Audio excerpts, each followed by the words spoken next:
love you. So many great wrestlers in here. I just met some fantastic looking people. They are tough cookies. They are tough cookies. How's your team doing, your wrestling team doing? Good? Good. Where are they? That's a rough looking group over there. I love it.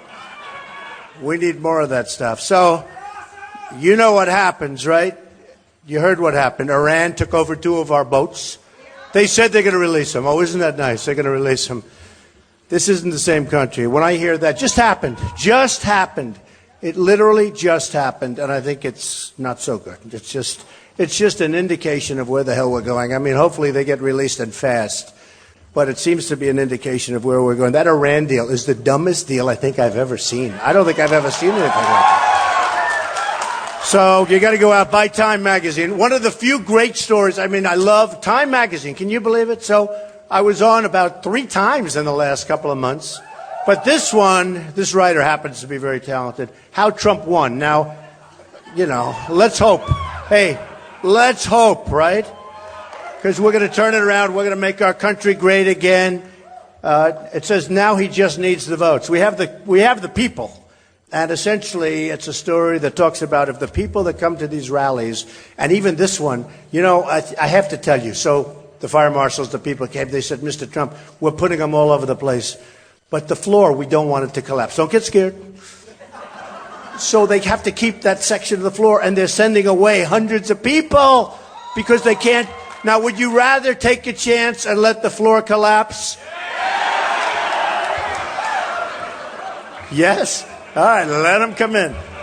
Well, I'm very good at construction. So my first question was, well, how deep is it? And it's only a well. I said, how deep is it? They said, it's a drop of 3 feet. I said, 3 feet, I don't mind if it collapses, okay? You know, 3 feet, it's a pipe chaser under there. But anyway, we still don't want it to collapse. So we've had an amazing time, and it's been an amazing journey for all of us. People are turning out for what we're doing. The quiet majority, call it the noisy majority. It's really not quiet. I was saying quiet majority.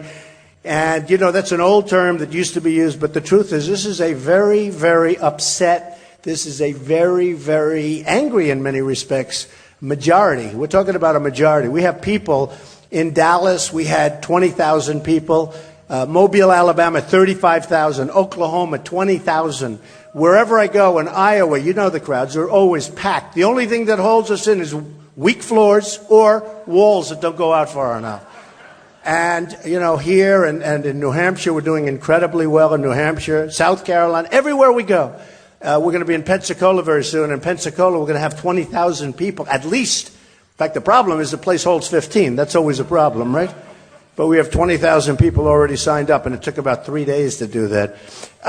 The Gravis poll just came out. I love to talk about polls. You know, I'm a poll maven. I became like the all-time expert on polls. And people say, why does he always talk about polls? But these are the people that are number 12, number 9, even the other candidates. One of them was number 13. Why do you always talk about polls? I said, because I'm not number 13. I mean, if I were Jeb Bush, hey, true. If I were Jeb Bush, I wouldn't be talking about polls. I don't talk about polls. I'd say, let's talk about the weather. Is the weather... I mean, think of it. He spent $69 million just to show you a waste of money. We could distribute that $69 million to these people in the room and do very well. Or give it to the wounded vets, or give it to the, you know, give it to the wounded warriors, give it to our great veterans, give it to somebody that would, here's $69 million, and he's nowhere. Not going to happen. It's not going to happen. And it's sad, actually. You want to know the truth. And I spend nothing, and I'm at the top. Is that good? You know, that's the way the country should be. Our country should be that way. I mean, wouldn't it be nice if, you know, in education, we're ranked number 29 or 28 in the world, and yet we're number 1 in terms of spending. Common Core, by the way, we're taking it out. It's gone. Okay, Common Core. We're going to use local folks for that. Second Amendment, while we're at it, 100%. So that's up, and Common Core is down.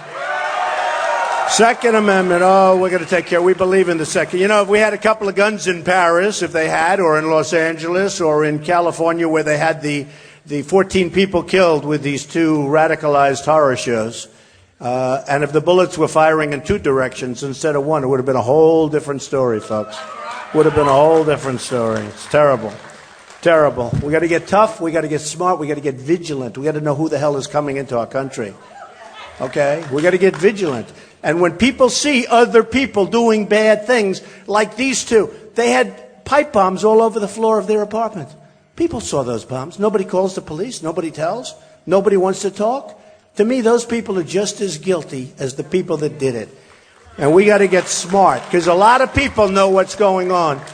A lot of people know what's going on, and the families know what's going on. Every family, I'll tell you what, you don't think the wife or the husband talks? They talk, and they know what's happening. And when the World Trade Center came down, you don't think that their families knew what was happening, where those planes were going? And it's disgraceful. It's disgraceful. We're going to get things changed around a lot in this country, because right now we're a laughing stock, okay? So the Gravis poll came out, now think of it, 41%. 41%. What did they have? 15 people when they took this. We're rapidly losing people. Sad, isn't it? Nah. Is it sad that we're losing people? No, I don't think so. 41% for Trump. Cruz is second with less than half. Rubio at 11. Then NBC just came out, 38. 38, that's a lot. I mean, I'd almost take 41 and 42 if you had three people, but we have like 14. Fox News came out just way, way ahead, 35% in Fox News. Time Magazine, you're going to go out to buy it. I put that down. Pensacola, you're going to watch on Florida. The hell with that. That's all I need from that sheet. Now, in Iowa, let's talk about Iowa, because I got to win Iowa, okay? Look at that. Iowa. I love Iowa. We've really hit a note with the evangelicals. We've hit a note with the Tea Party and with just the people of Iowa. I'm all over the place. I like it. I love it. Maybe I'll just I think I'm going to buy a farm and settle down over here.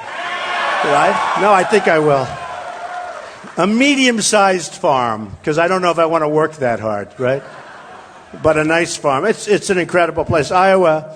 CNN. So CNN came out a little while ago. 33 for Trump, 20 for Cruz. That's good. Quinnipiac just came out yesterday, 31% for Trump, 29 for Cruz. A little too close for comfort, folks. PPP just came out, 28 for Trump, 26. By the way, I hate to tell you, Iowa, this is the only place that I'm like doing, let's say it's even. I'm not exactly thrilled. I go to New Hampshire, we have this massive lead. They're all playing for second place, supposedly. I hope that turns out to be right, because I don't care who's in second place.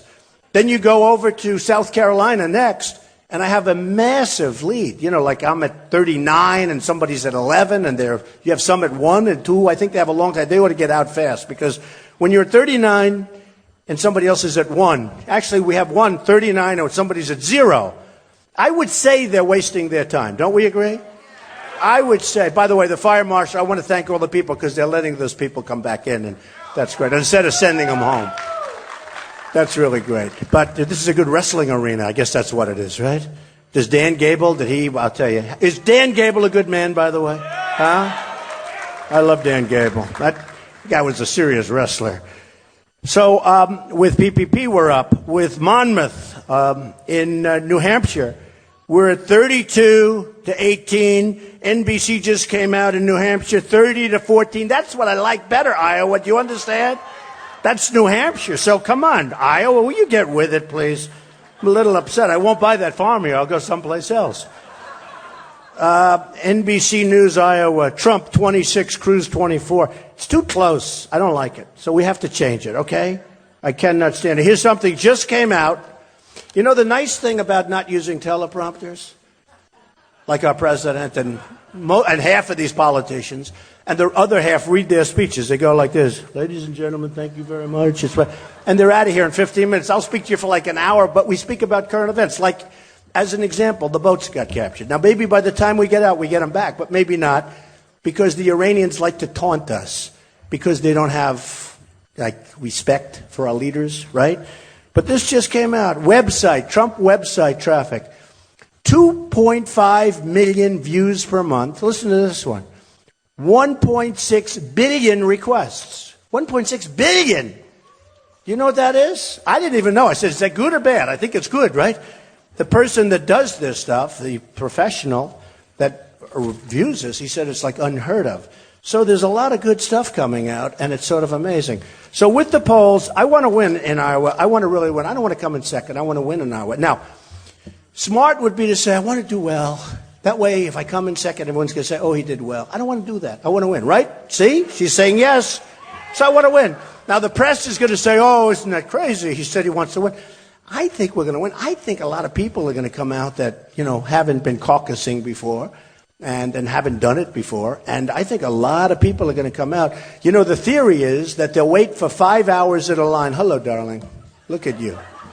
They'll wait for 5 hours in a line in the cold weather, but they won't caucus. Okay? I think they're going to caucus, but let's see what happens. I hope they will, because I want to have a mandate. I want to take back trade. I want to do something. We're losing billions and billions and billions of dollars a year with China, with these ridiculous deals that were made by people that don't have a clue. I'm self-funding my campaign. I'm not having people give me checks for millions of dollars. These guys are all controlled, including Ted. He's got millions of dollars from these 3 or 4 characters that I don't even know. They're wealthy guys. They give them millions of dollars. You think they're doing it for their health? I don't think so. And by the way, Ted is totally against ethanol. Please remember that. And I'm for ethanol. So I think it's an important thing. Okay? So got to remember that. I toured with your ethanol representatives in the industry. I toured some of the plants. I think it's fantastic. Anything we do to create fuel is good because we want to stay away from the Middle East. We've learned that lesson the hard way. Okay? So it's very important to develop, for me, a mandate. I want a mandate. I want to go in big. And if we win Iowa, the reason Iowa is important is that I honestly think if we win Iowa, and you guys haven't picked a winner in a long time. I hate to tell you this. I don't want to be a wise guy. You'll say, get the hell out of this wrestling place, and then I'll have to take on your wrestling team. And your wrestling team likes Trump. Do you like Trump? Okay, I could see it. But honestly, I want to have a mandate. If we win Iowa, I think we're going to run the table. These guys don't know. They have no idea. They didn't even think I was going to run. The press, they're the most dishonest people I've ever seen in my life. They are disgusting. No, they're terrible. They're terrible. Not all of them. 25% of them are fine. 10% are great. But most of them are absolute the worst. They are so dishonest. They are so totally dishonest. So it's one of those things. But if we win Iowa, I think we run the table. I really do. Because you go to New Hampshire, big lead. If you don't win Iowa, something happens. But remember, you haven't picked a winner in so long now. It's been so long. You need a winner. I'm going to win. Nobody else is going to win. I'm going to win. One of the things that just came out, CNBC did and other people are doing, if I run, and let's assume it's Hillary, even though she probably should be in prison in all fairness. No, probably. Well, I dream of running against Bernie, Ladies and gentlemen, my name is Bernie Sanders. I'm going to raise your taxes to 90%. Oh, really? Oh, really? You're going to raise my taxes? I don't think so. No, I would love to run against a socialist. Or communist. I don't know what he is. He might be a communist. I think he's sort of tipped over the ledge. But it'll be very interesting to see, those last emails that Hillary has that whole thing with her instructions about how to do it. Let's avoid it this way. That shows a level of sophistication that we weren't supposed to be seeing, folks. So it'll be interesting to see what happens with Hillary, but I think she's going to be protected by the Democrats. Probably she's going to run. Many, many people have been destroyed because of doing 5% of what she did. Their lives have been ruined. Their lives have been destroyed. We'll have to see what happens. But whether it's Hillary or Bernie or somebody else gets in, I just look forward to winning here and winning and doing something spectacular because there's so much we can do. I have the greatest businessmen in the world lined up to take over areas of trade. Guys like Carl Icahn, who endorsed me, great businessmen, and many others. And I say, as an example, Carl, check out China. 500 trade deficit, $500 billion. Check it out. He doesn't know about that stuff. He doesn't know about losing that kind of money.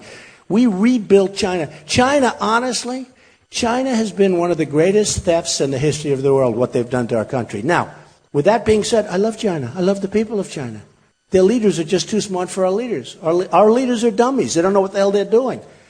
I love China. Now, I have people, they give me tens of millions of dollars for apartments. I just closed one the other day. What am I supposed to dislike? The Chinese? I like the Chinese. I love the Mexicans. The Mexicans, I have tens of thousands of Hispanics over the years that have worked for me. Thousands of Mexicans. They're great. The country is wonderful, but they're taking advantage of us at the border. And we will build a wall, by the way, and Mexico will pay for the wall. They will pay for it. So we're going to build a wall, they're going to pay for the wall. And the reason they're going to pay, no politician's going to get them to pay for the wall. Because a politician, all talk, no action. They've even asked me, Donald, how can you possibly suggest that they pay? You know how? Because they make billions of dollars a year ripping us off. Billions. Look at the deficit we have with Mexico. And the wall is peanuts by comparison. You're not talking about that much money, relatively speaking. And we need a wall. And we want people to come in, but they have to come in legally. They can come into the country, but they have to come in legally. They have to be vetted. So I'm running against different people, and Ted's been nice to me, and I've been nice to him, but he's got a problem, and you know he's got a problem, and it's going to be very interesting to see what happens, because natural-born citizen. And you see here, articles all over the place. And this started not with me, just so you understand. This started, the Washington Post was interviewing me, and they're asking me a lot of different questions on different things. And then they said, what about Ted Cruz? Do you think is he allowed to run for president? If he wins, is he allowed to do it? I said, I really don't know, because he was born in Canada. He was actually a citizen of Canada until 15 months ago, which a lot of people don't understand. And that's a big problem. That's a real problem. And then Lawrence Tribe, who's one of the top constitutional lawyers from Harvard, he wrote a big article saying that this is an unsettled area of the law, a very strong article right here, and it's an unsettled area of the law. Then today the Washington Post comes out with a big story, and Ted Cruz is not eligible to be president. Now, I don't know. What do I know? But I can tell you this. The Democrats are going to bring a suit, and you can't run unless you're going to be. How can you run like that? You don't even know, because a lot of people think that it's going to be a very, very difficult thing to win that case. We'll have to find out.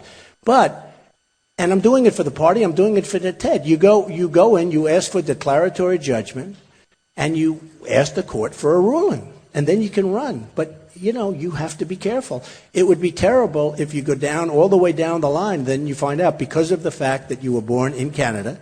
A lot of people say that natural born means you have to be born to the land. And, on the land in this country. So we'll have to see. We're going to have to see. But it is certainly a complicating factor, and I hope it works out. I mean, I do. I want to win it. I think I'm going to win it anyway. But I want to win it very much on the merits, and I don't want to win it on technicalities, but that's more than a technicality. That is a big, big factor. So we'll see what happens on that. Just one other thing. So we have a debate coming up. Is anybody going to watch it, or are you going to watch wrestling that night? Do you have a wrestling match that night, fellas? Huh? Thursday night, are you wrestling? I'd rather watch your wrestling, frankly. But the debates have been amazing. And I've never debated before. I create jobs. I created a great, great company. Had a lot of success in everything I've done. And I've had a lot of fun. And frankly, I didn't know about this. They even have polls on debates. So they polled all of the debates. And every single poll I've won. But here's Drudge, who's a fantastic guy. Trump, last debate, 46%. Time Magazine. I like it now because they finally wrote a great story about me. 49%. Slate, 51%. U.S. News and World Report, 69% said I won. Now think of it. I mean, I don't know them. I don't own it. PBS, Public Broadcasting, 69%. Here. See the small name up there? 69%. All of these things. Washington Times, 62%. CBS Philadelphia, 59%. These are people calling in. Fox News, 62%. These are people calling in who won the debate. And I think it's fantastic. I mean, they say, now we have another one coming up. And I enjoy it. I mean, I didn't know if I was going to like the debate, but I enjoy it. And all I'm doing is trying to get the idea across that we have to be strong. We have to be powerful. We have to rebuild our military and hopefully never use it. It's like these guys. The stronger, the tougher, the better you are, people aren't going to be picking on you the same way, right? We're like, right now, we're being picked on. We're being picked on. General Orellana just left, and he said that the readiness of the Army is the worst that it's been that he's ever seen, and the worst that most people have seen for many, many generations. I mean, we have to have the strongest. This has to be the strongest now. And you don't think the enemy hears him saying, frankly, he shouldn't even be saying it. You know, he's leaving, but I wish you wouldn't say a statement like that. How come our generals are always on television? They're always on television talking to these people. I don't want our generals on television. I want our generals to be like generals. Do you think that George Patton did sit-downs with anchors and said, here's the way we're going to do the war. We're going to attack from behind, and then we're going to do... This is crazy. I promise you my generals will never be on television, okay? So, they're not going to be. Well, it's a little like Obama. Obama, we should have never been in Iraq, and I came out in 2003, 2004. I said, don't go in Iraq, and I'm the most militaristic person in this room. I said, don't go into Iraq because you're going to destabilize, because Iran and Iraq would fight. It's like two guys, fight. They were equal militarily. And they'd go 10 feet this way, 10 feet that way, 10 feet, then they'd rest.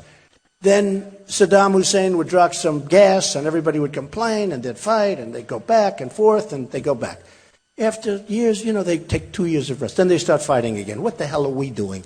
And I said, if you knock out one or the other of those two powers, which we're very capable of doing quickly, if you knock it out, the other one's going to take over. And in this case, we knocked out Iraq. Big mistake. We destabilized the entire Middle East. But now Obama has it. And instead of staying there with a small force, he said, we're leaving. And we're leaving on a certain date. And he gave the date. He said exactly when we're leaving. So now the enemy, I couldn't believe it. I was saying, I'm a strategist. I'm the one that wrote about Osama bin Laden in my book before the World Trade Center came down. Everyone said, how did you know that? Because I saw him. I was watching him and reading about him making horrible statements about us.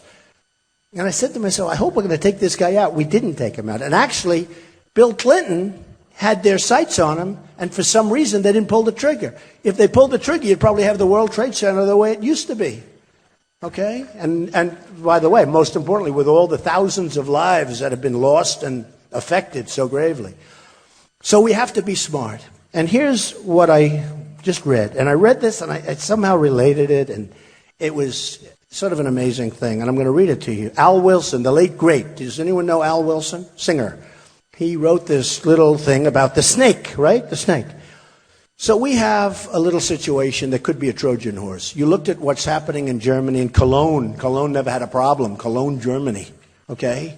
Everything's fine. Everything's nice, clean, beautiful, no problem. Now they're having riots, they're having rapes, the New Year's Eve, have you heard about the New Year's Eve? It was like a disaster.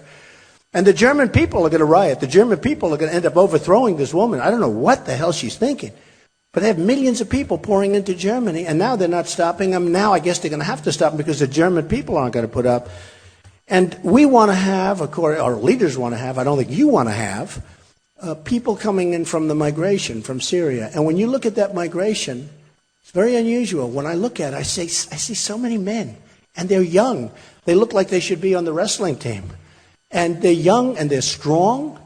And you don't see that many women. You don't see that many children. It's sort of a weird deal. It's the migration. But you see all these young, strong people, and they're mostly men. And I say, what's going on? I noticed that, in all fairness, this is like old news now. I noticed that 3-4 months ago, when it all started. And I said, what's going on? And who knows what it is? The famous Trojan horse. I mean, is this a Trojan horse? I doubt it, but it could very well be.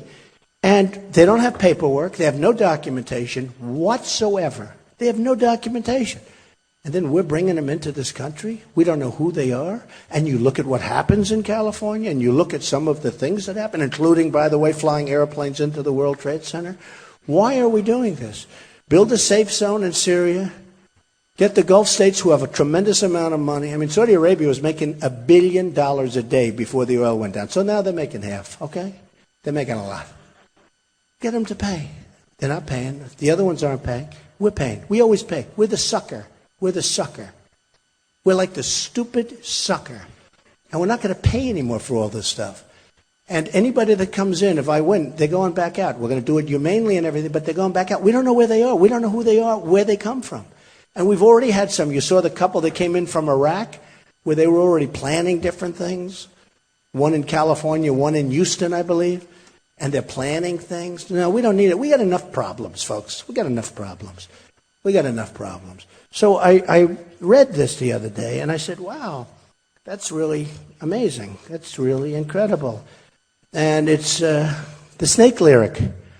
On her way to work one morning, down the path along the lake, a tender-hearted woman saw a poor, half-frozen snake. Interesting. His pretty-colored skin had been all frosted with the dew. Oh, well, she cried, I'll take you in, and I'll take care of you. Take me in, O tender woman. Take me in, for heaven's sake. Take me in, O tender woman. Sighed the vicious snake. She wrapped him up cozy in a curvature of silk, and then laid him by the fireside with some honey and some milk. Now she hurried home from work, and that night, as soon as she arrived, she found that pretty snake she'd taken and revived. Take me in, O tender woman. Take me in, for heaven's sake. Take me in, O tender woman. Sighed the vicious snake. Now she clutched him to her bosom. You're so beautiful, she cried. But if I hadn't brought you in, by now you might have died. She stroked his pretty skin, and then she kissed and held him tight. But instead of saying thank you, that snake gave her a vicious bite. Take me in, O tender woman. Take me in, for heaven's sake. Take me in, O tender woman, sighed the vicious snake. I saved you, cried the woman, and you've bit me. Heavens, why? You know your bite is poisonous, and now I'm going to die. Oh, shut up, silly woman, said the reptile with a grin. You knew damn well I was a snake before you took me in. Does that make sense to anybody? Does that make any sense? Does that make sense? I mean, you know, and hopefully that's not going to be the case, but it's pretty. I read it and I just sort of put it together. We have no idea what we're doing. We have no idea who we're taking in, and we better be careful. Okay, so here's the story. We're not winning anymore. We don't win. We don't win a trade. We don't win a war. We can't beat ISIS. We can't beat anybody. We don't win. Our boats get taken a little while ago, right? I mean, you know, again, I imagine they're giving them back. I mean, we just gave $150 billion. They'll probably say, how much are you going to give us if we give you back? I guess there are like 10 sailors or more. But that's the way we do it. We give $150 billion. We get nothing. We get nothing. They still have our prisoners. Instead of saying we want our prisoners before we start negotiating and double up the sanctions, you would have had the prisoners in about 2 minutes. But we don't do that because we're led by people that don't have a clue. We're led by people that don't have a clue. And we don't have victories anymore. We don't have victories anymore. When do you see us having? When did we beat China in trade? When do we beat Japan in trade? When do we beat ISIS? Do you ever hear a good story? We are winning with ISIS. We are winning. You don't hear that. We don't win. We don't win. We don't win ever. When was the last time we had a victory? We don't have victories anymore. We lose on trade. We lose on health care. Obamacare is a disaster. We lose on every single aspect of our life with these politicians. Other countries have people that are much smarter and much more sophisticated. And frankly, it's a word that's an important word. They're much more cunning than our politicians. You look at Mexico, what they're doing on the border.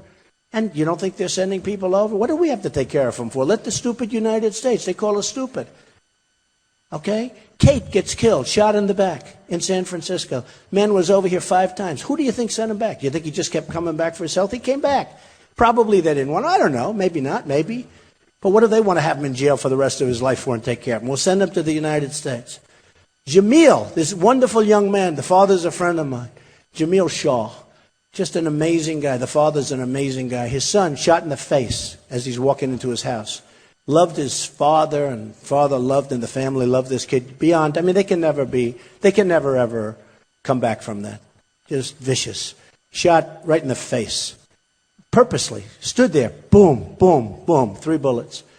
And the father heard the sound and he said, oh my God, my God. Because he just spoke to his son. He said, I'll be home right away. And he heard the bullets right outside the house. And the woman killed very recently, a veteran, 65-year-old veteran, raped, sodomized, and killed by an illegal immigrant. And we treat illegal immigrants better than we treat our vets. Remember that. Our vets aren't treated properly. Our vets are our greatest people, our wounded warriors and our vets, and we don't even treat them well. But the illegal immigrants, you see what's going on? I mean, in California, they want to take over the city council. They want to now run for office. They're illegal immigrants. I don't know what the hell's going to happen, but the concept of it even. I mean, what's going on is absolutely insane, and we're going to change it. So we don't win anymore, but we're going to start winning, and we're going to start winning big league. We're going to make our country rich again. A woman came up to me, I said that recently at a big rally. I said, we're going to make our country rich again. She said, Mr. Trump, I'm such a fan of yours. I'm voting for you. It doesn't matter. But that doesn't sound nice when you say, make us rich again. I said, you know, ma'am, we owe $19 trillion.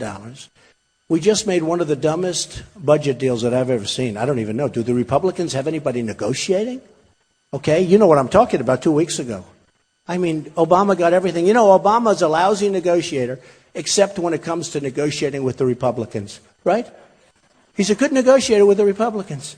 Every country kicks our ass. But with the Republicans, he's like a great negotiator. It's so, oh, that won't happen. Well, in my case, it won't be Obama. We can do it right from the top. Because it all starts, remember this, it all starts from the top down. It all starts from the top down. So we're going to have a country that you're going to be so proud of. I mean, there are so many different things. When you look at those phony employment numbers, where they say we're down to 5.2 and 5.3 and 5.1, it's all nonsense.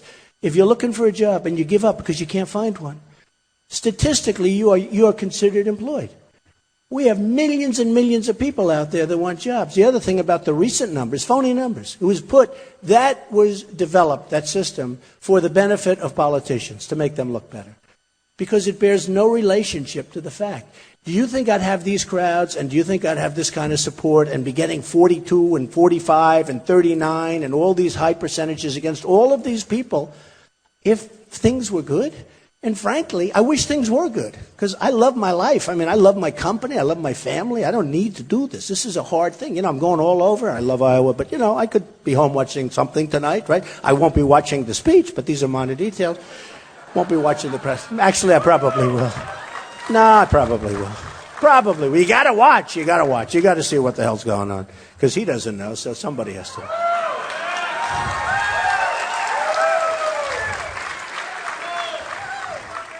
So you look at, as an example, radical Islamic terrorism. We have a president that refuses to say the words. And I don't know, is he stubborn? What's wrong? When people kill people and they announce that that's what they're doing it for, and it goes on and on and on, and it's, you know, not us, all over the world. And at some point you would think that he would say, okay, we have a problem, let's get to the bottom of it. And you can't get to the bottom of a problem unless you are willing to address the problem. And he is not willing to address the problem. And he's never going to get there. And we'll address the problem. And I have friends, I have Muslim friends who are incredible people.